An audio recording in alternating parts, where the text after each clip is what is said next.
भाई एक भाई साहब की एक इंटरेस्टिंग चिट्ठी है। वो कहते हैं, गुरुदेव, अगर परमात्मा ने इंसान को बनाया है तो अच्छे बुरे कर्म को करने और समझने की समझ भी उसी ने हमारे अंदर डाली है। फिर हम ये क्यों कहते हैं कि अगर इंसान बुरे कर्म करेगा तो भगवान उसे सजा देगा? मतलब इंसान के अंदर बुरा कर्म करने की शक्ति भी भगवान ही देता है और बाद में इंसान को बोलेगा, भाई तूने बुरे कर्म किए हैं, तुम्हें सजा तो मिलेगी। भगवान को अगर अच्छा ही पसंद है तो इंसान को जन्म देने से पहले उसके अंदर सिर्फ अच्छा ही आएगा।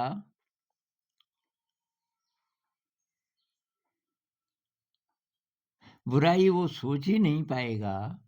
ऐसा सॉफ्टवेयर फिट करके भगवान ने क्यों नहीं भेजा? तो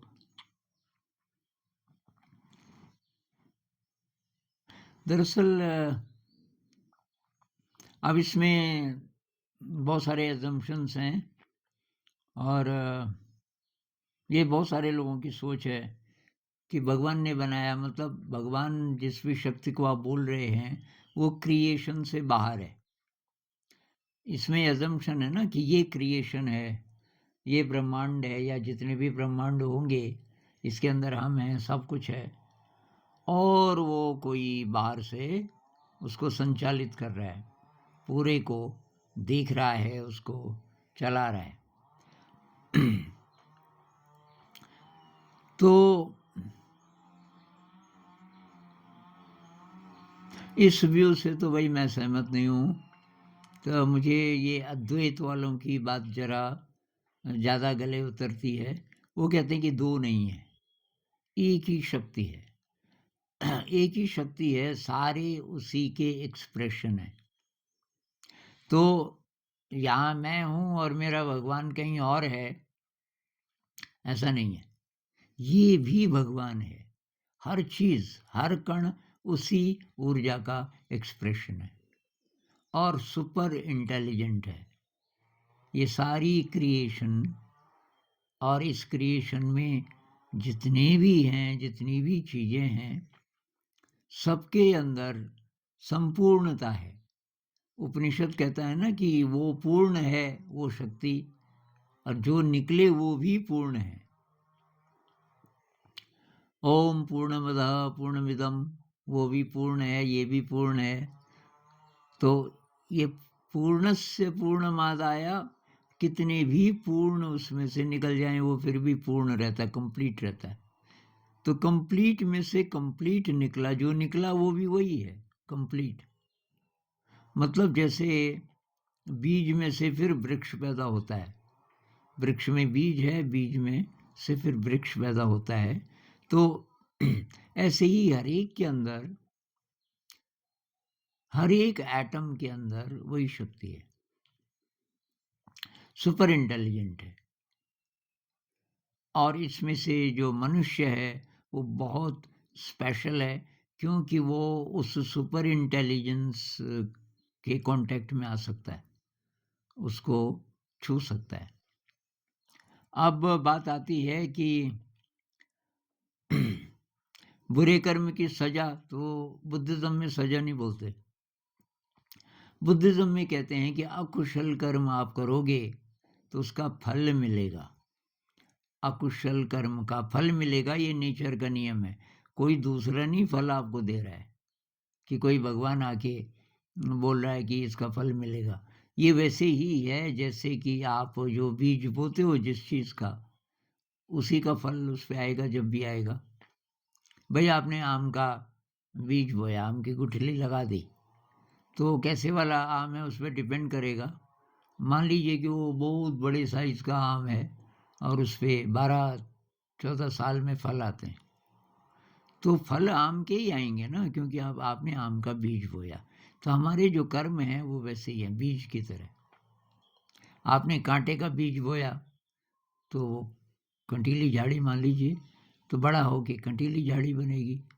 आपने कोई हर्बल कोई प्लांट लगाया जिसकी खुशबू से ही मरीज़ ठीक हो जाए, तो वो वही बनेगा बड़ा होके। तो कि हम बीज बोते रहते हैं हर क्षण। हर क्षण हम कॉन्शियसनेस के क्षेत्र में कह लो, धरती में बीज बोते रहते हैं अपने कर्मों के। और कर्म है मनसा वाचा, मन से, वाणी से और एक्शन से। मन ही मन में जो सोचते हैं वो भी कर्म है। किसी के लिए मैंने बुरा सोचा, वो दुष्कर्म है, मन ही मन में।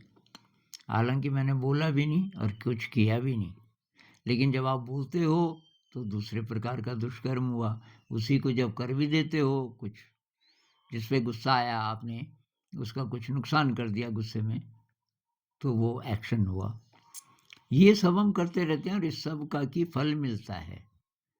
वो कैसे मिलता है, उसका क्या मैकेनिज्म है, अब वो पता नहीं कैसे होता होगा, लेकिन कि वो अपने टाइम पे डिपेंड करता है। फल कैसा है, अपने टाइम पे वो फल देगा।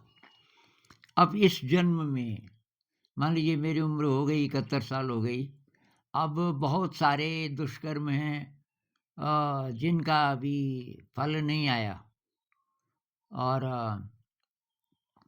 अभी भी कुछ-कुछ दुष्कर्म के बीज में बो ही रहा हूँ मान लीजिए। तो अब इसका हिसाब-किताब चलता रहेगा अगले जन्म में।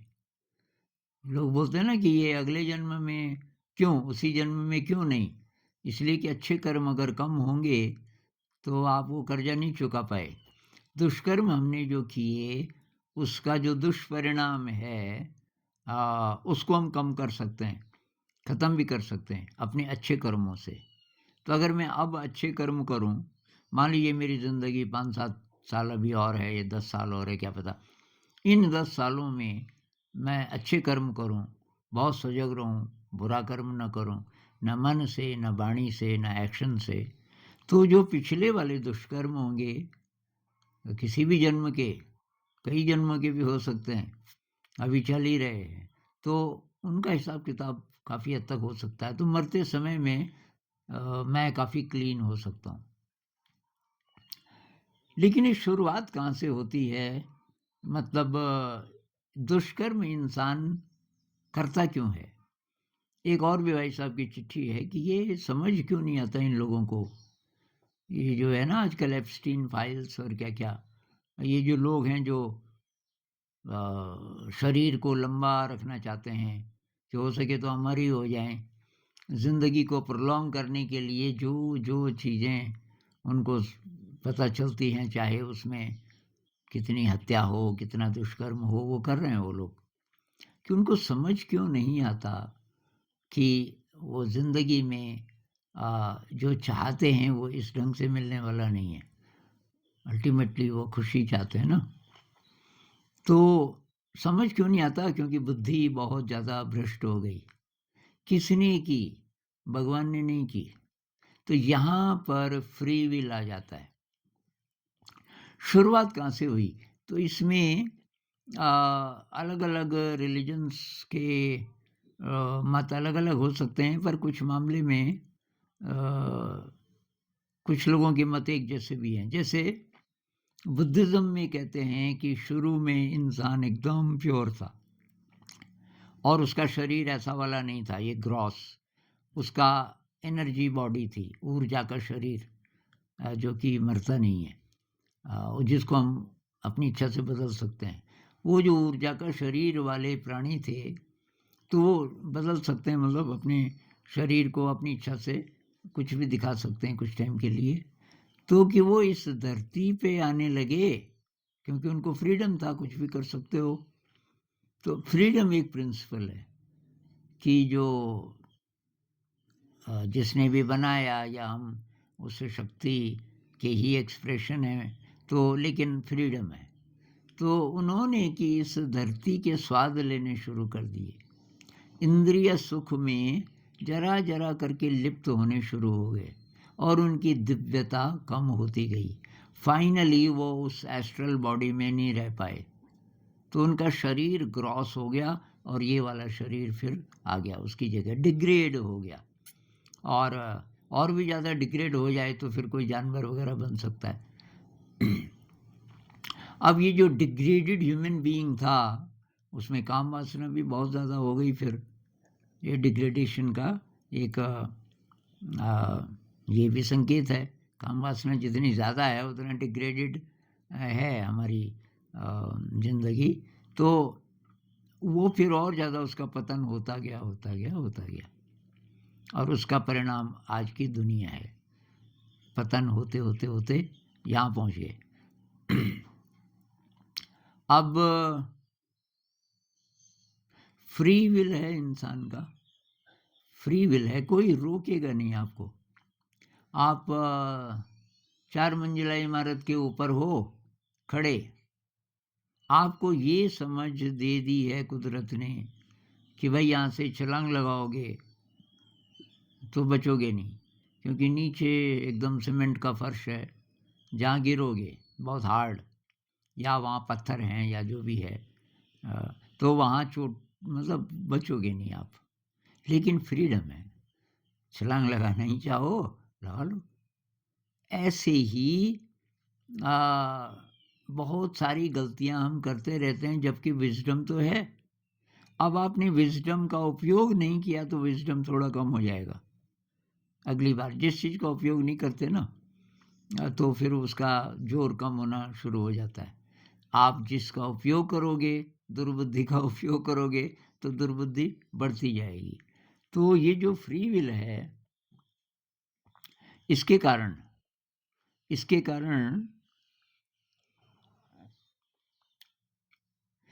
समझ भी उसी ने दी। तो समझ तो हमें हमारी बहुत प्योर थी पहले, उसको डिग्रेड हमने किया।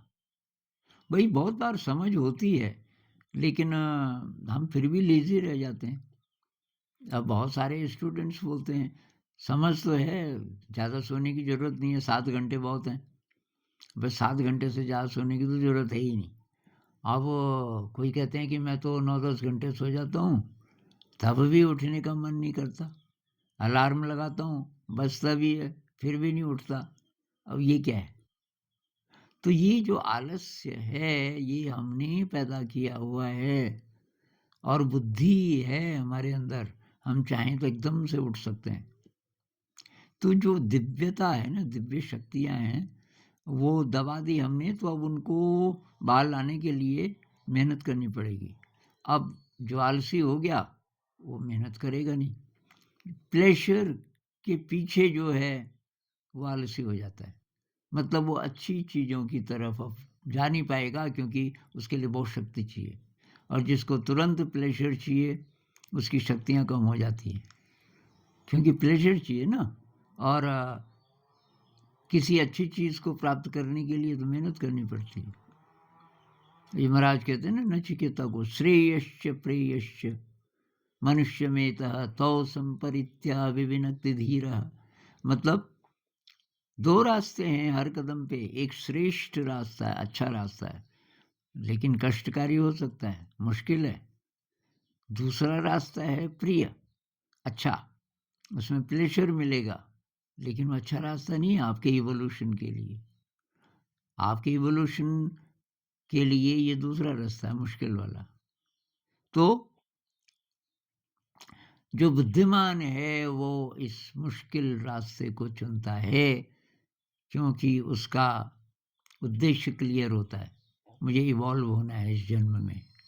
उसको पता है इवॉल्व कैसे होते हैं, पराक्रम की ज़रूरत है, तपस्या की ज़रूरत है, कितना भी कष्टकारी हो रास्ता, उस पर आगे बढ़ना है। जैसे ध्यान भी तो कष्टकारी है ना, ये जो विपस्सना मेडिटेशन है, अब बैठना ही पहले बहुत मुश्किल है, इसलिए कई लोग जो आलसी हैं वो अपनी थ्योरी बना लेते हैं, कोई ज़रूरत नहीं है जी बैठने की, सजग रहो कुछ भी काम करते हुए। अरे भाई तुम्हें कैसे पता तुम सजग कितना रह पाते हो, कितनी सजगता रह पाती है एक्शन में, ये तो तब पता चलता है ना, पहले आप बैठ के तो ध्यान करो, भाई ये वैसे ही है कि मैं तो जी चलती बस में भी पेंटिंग बना लेता हूँ, बनाई जा सकती है, चलती बस में।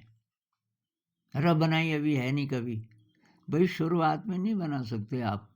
उसी तरीके से बिज़ी रोड है, बहुत भयंकर, वहाँ आप साइकिल नहीं सीख सकते।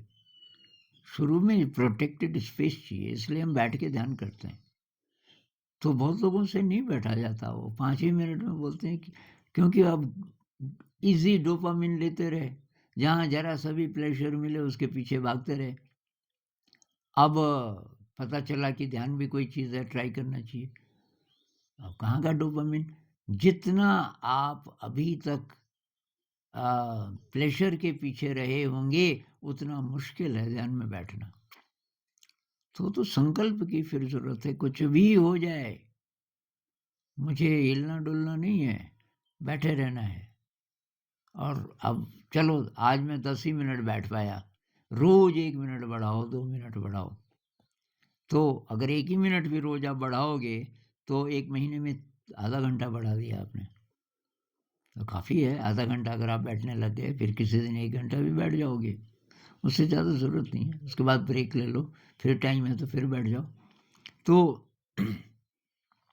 ये भई हमने अपने दुष्कर्मों से, जिसको बुद्धिज़्म में अकुशल कर्म कहते हैं, तो हमने अपनी शक्ति ज़रा कम कर दी, बुद्धि कम कर दी, विवेक कम कर दिया, और उसकी सज़ा कोई ऊपर वाले से नहीं मिलती, क्योंकि अद्वैत के हिसाब से ऊपर वाला कोई नहीं है अलग, आप ही हो।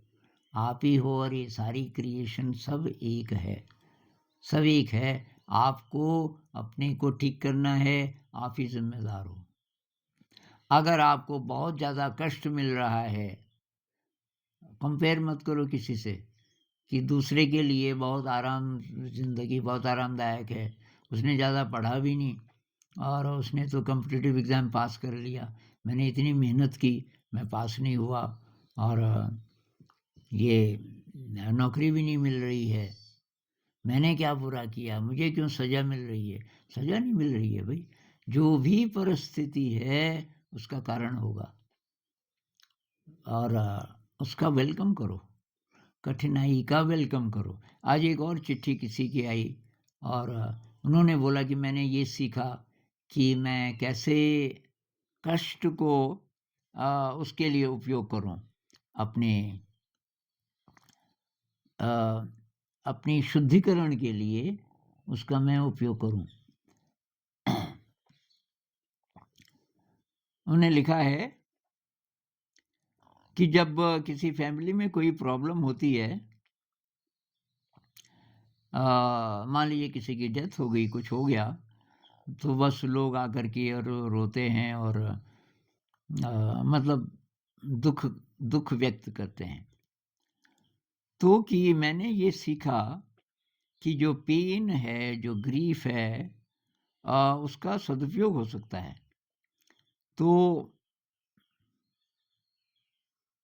I used it as a means to reflect on myself and eliminate undesirable human behaviors. मैं कि दुःख का, कष्ट का उपयोग करना सीखी अपने लिए, अपनी इम्प्योरिटी को दूर करने के लिए। ये बहुत बड़ी बात है। कहते हैं ना कि दुःख तपाता है, दुःख आपको सिखाता है, सुख सुला देता है। तो जो उपयोग करना जाने तब। तो जो भी कष्ट आते हैं ज़िंदगी में, भई उनको वेलकम करो, वो काम के हैं। वो आपको याद दिलाते हैं ज़िंदगी बहुत छोटी है और आपने अभी तक सदुपयोग नहीं किया। तो ये जो भई आपने बोला है कि कोई सॉफ्टवेयर ऐसा डाल कर के क्यों नहीं भेजते भगवान जी, तो उन्होंने भई शुद्ध भेजा था हमें और अगर इम्प्योरिटीज़ आई हैं, तो हमारे कारण आई हैं और अब हम उनको ठीक कर सकते हैं, इसी के लिए ध्यान है। तो अब 3-4 बातें भई ध्यान में। बहुत लोग क्या करते हैं कि ध्यान तो करते हैं पर उनकी अप्रोच ही गलत है।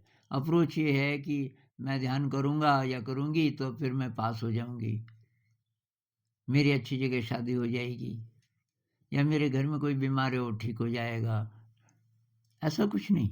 ध्यान है शुद्धिकरण के लिए, जो बाहर उसका कुछ ना कुछ अच्छा असर होगा, उसके लिए आप प्रार्थना कर सकते हो, लेकिन ये जिद नहीं होनी चाहिए कि क्योंकि मैं ध्यान करता रहा पिछले 1 साल से तो पास होना चाहिए था मुझे, पास तो हुआ ही नहीं। उसका डायरेक्ट इससे कोई लिंक नहीं हो सकता। फेल ही होना आपके लिए अच्छा हो, आपकी दिशा पता नहीं क्या है। तो मेरे साथ तो ऐसा हुआ कि कहीं मैं ज़ोर लगा रहा हूँ, कभी-कभी ऐसा हुआ कि मैं इस लाइन में चला जाऊँ, अब बहुत बाधाएँ आ रही हैं, बहुत बा अंत अंत में मैं नहीं जा पाया। फिर अकल आई कि यार ये तू स्ट्रगल क्यों कर रहा है? ये शायद नहीं है तेरी दिशा। और बाद में पता चला कि मैं कितना लकी था कि उस दिशा में नहीं गया, क्योंकि मेरी दिशा दूसरी थी, वो खुलती ही नहीं। जब मैं लेक्चरशिप छोड़ रहा था, क्योंकि मुझे वो पसंद नहीं थी, सो सब ने जिसको पता चला, मेरे फ्रेंड, तेरा दिमाग खराब है और कहाँ जा रहा है? मैंने कहा शांति निकेतन जा रहा हूँ। तेरे को पता है वहाँ के बारे में? मैंने कहा कुछ नहीं पता। कहाँ रहेगा? क्या खाएगा? और नौकरी करनी पड़ेगी वहाँ भी तो ना, तेरे को खिलाएगा कौन? अब पता नहीं नौकरी मिलेगी कि नहीं मिलेगी। कहाँ जा रहा है तू ये छोड़ के? अब मैं कुछ टाइम दुविधा में रहा। अंत में मैंने किसी को नहीं बताया, चुपचाप रिज़ाइन दिया। और एक दोस्त था मेरा, उन्होंने हेल्प की, टिकट खरीद दी मेरी। इतना लंबा सफ़र मैंने किया नहीं था पहले, हरियाणा से और वेस्ट बंगाल। खैर, वहाँ जाने के बाद मुझे पता चला कि भई बहुत कितना मतलब सौभाग्यशाली मैं हूँ कि मैं वो हिम्मत कर पाया वो लेक्चरशिप छोड़ के और मैं चल पड़ा। तो भई ध्यान तब सफल होगा, एक तो एक्सेप्टेंस, जो भी परिस्थिति है उसको एक्सेप्ट करो। दूसरी बात, जो अच्छा रास्ता है उसको चुनना है, चाहे कितना कष्ट हो, कितनी उसमें ताकत लगे। जब मैं बोलता हूँ फॉलो योर पैशन, इसका मतलब ये नहीं कि ईज़ी को चुनो। मेरा मतलब ये है कि आप में ये सद्बुद्धि है कि अच्छा क्या है ज़िंदगी में, उसी में से तो पैशन चुनोगे ना। कोई बोले कि भाई ड्रग्स है मेरा पैशन, तो मैं उनके साथ बात नहीं कर रहा हूँ। ये मैं ये बोल रहा हूँ कि भाई जो अच्छी चीज़ें हैं वो तो आपको पता है। मेरे इवोल्यूशन के लिए क्या-क्या चीज़ें अच्छी हैं, उनमें से आप किसके प्रति पैशनेट महसूस करते हो? तो फॉलो योर पैशन का मतलब ये नहीं कि जो ईज़ी है, बल्कि जो इवोल्यूशन के लिए यूज़फुल है। हाँ, तो ये। दूसरी बात, थोड़ा वैराग्य। सब कुछ करो दुनिया में, लेकिन याद रखो कि ये एक तरीके का इल्यूज़न भी है, एक तरीके का सपना भी है, बाहर की दुनिया। इसमें करना है सब कुछ, और इस स्टाइल से करना है कि मैं लिप्त ना हो जाऊँ उसमें, मैं प्यूरिफ़ाई होता रहूँ। 2 तरीके से आप संसार से गुज़र सकते हैं, सांसारिक काम कर सकते हैं, जिसमें सब कुछ आता है, परिवार की देखभाल करना, जॉब करना, ये करना, वो करना। 2 स्टाइल हो सकते हैं। एक स्टाइल ये है कि आप उसमें लिप्त हो रहे हैं। आप सोच रहे हैं कि ये बढ़िया है, ये देखो मैंने घर बना दिया, ये देखो मैंने गाड़ी भी खरीद ली, ये और अच्छा हो गया। भूल ही जा रहे हो कि तुम मरने वाले हो भई कुछ ही सालों में। कितनी है ज़िंदगी? ये सारे तुम्हारी चीज़ें, ये तो सब यहीं रह जाएँगी। तो दूसरा स्टाइल, दूसरे स्टाइल में भी आप ये सब कर सकते हो। मकान भी बना रहे हो जितनी ज़रूरत है, गाड़ी की ज़रूरत है, गाड़ी भी ले रहे हो, सब कुछ कर रहे हो, पर आपको पता है कि ये एक प्रकार का सपना है, किसी दिन टूटेगा, तो उससे पहले ही मुझे क्लैरिटी होनी चाहिए। यूज़फुल है इसलिए, और मेरे इवोल्यूशन में मददगार है। साधन जुटाओ, लेकिन साधन का मतलब जो साधना में मदद करे। ये शब्द वहीं से आया होगा, साधन। साधन मतलब कोई भी चीज़ जो कि आपकी मदद करे साधना में, कैटरपिलर से बटरफ्लाई बनने में, तो वो वैलिड है। कोई भी साधन, आप मकान बना रहे हो, आप गाड़ी ले रहे हो, ये खराब चीज़ें थोड़ी है। ज़िंदगी में ज़रूरत है तो जो भी साधन है उसको जुटाओ। लेकिन साइकोलॉजिकली दुनिया पे डिपेंड मत हो जाओ, साइकोलॉजिकली फ्री रहो दुनिया से। ये कई तरीके से बोला जा सकता है। मैंने एक वीडियो बनाया था, ऑटोनॉमस बन जाओ, ऑटोनॉमस, स्वतंत्र, अपनी तंत्र से आपकी ज़िंदगी चलती है। दुनिया की नज़र में क्या ठीक है, क्या ठीक नहीं है, वो नहीं। आप अपने इवोल्यूशन के लिए अपने हिसाब से, अपनी एनर्जी से जी रहे हो। तो ये सारी चीज़ें ज़रूरी हैं, तब हम इवॉल्व होंगे। केवल बैठ के कुछ देर मेडिटेशन कर लो और बाकी ज़िंदगी अगर वैसी है, नहीं। तो थोड़ा-सा वैराग्य ज़रूरी है, और कुछ भी काम करते हुए इवोल्यूशन की तरफ नज़र रखनी है कि एम आई इवॉल्विंग, मैं वो सब कर रहा हूँ जो जो अनंत को जानने के लिए ज़रूरी है। इस पे और बात करेंगे। नमस्कार।